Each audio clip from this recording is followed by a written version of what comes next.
Magandang umaga mga kaibigan, update lamang po tayo sa lagay ng ating binabantayang si Bagyong Aghon. Pero bago tayo magpatuloy, pa-like and subscribe po muna and pahit na rin po ng notification bell. Maraming salamat po.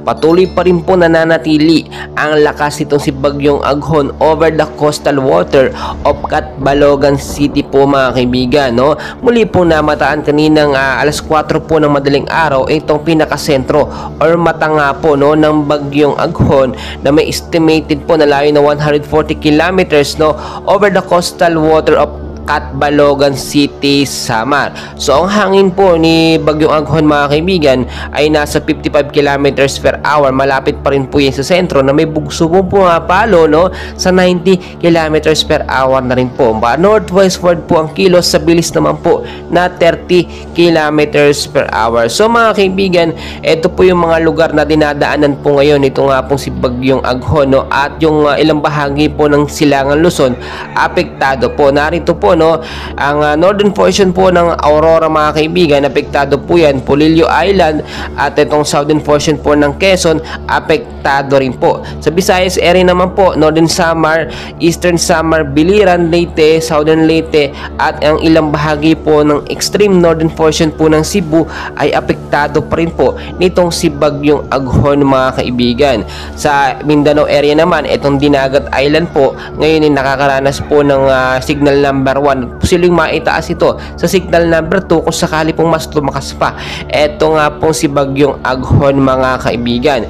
Dito naman po sa Metro Manila, pinaghahanda po tayo dahil ilang araw po simula ngayon no, ay posible po itong pumasok or mag-landfall sa pinakasentro po ng Metro Manila mga kaibigan. Tulad ng aking sinasabi, medyo lumalakas po ito no, sa paglipas ng mga oras. Inaasahan din po within 24 to 48 hours ay mas lalakas pa no. Ito nga pong si Bagyong Aghon. Ngayon pa lamang po pinaghahanda na tayo.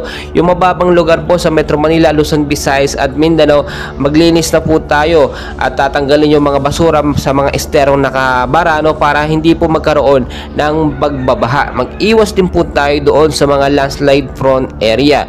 And as of now mga kaibigan, kitang-kita nyo naman sa ating live radar yung pinakadadaanan nga po nito nga pong si Bagyong Aghon. Tatahakan nito yung Pabisayas hanggang doon sa may Silangang Luzon mga kaibigan. Inaasahan din po pagpatakbo ng Lunes or Martes no, hanggang Miyerkules ay palabas na po ito ng ating Philippine Area of Responsibility. Pero asahan nyo, bago po ito makalabas ng ating bansa ay malaking pinsala ang posibleng maibigay nito sa ating bansang Pilipinas. Inasop to, tinitignan po natin kung ito nga po may potential maging extreme or sabihin na natin maging potential po na super typhoon. Inasop na, hindi pa naman ito pumapalo sa 100 kilometers per hour ang lakas. Basta ma-maintain lamang po yung 55 kilometers per hour ay wala po tayo masyadong pangangambahan. Mahinang bagyo lamang yun kapag nasa 55. Pero kapag ito'y pumalo from 90 to 100 kilometers per hour ay maituturing na po na rin to bilang isang strong typhoon. Well mga kaibigan, dyan lamang po kayo. Patuloy ko kayong i-update and please huwag pong kalimutan mag-like and subscribe for more weather updates.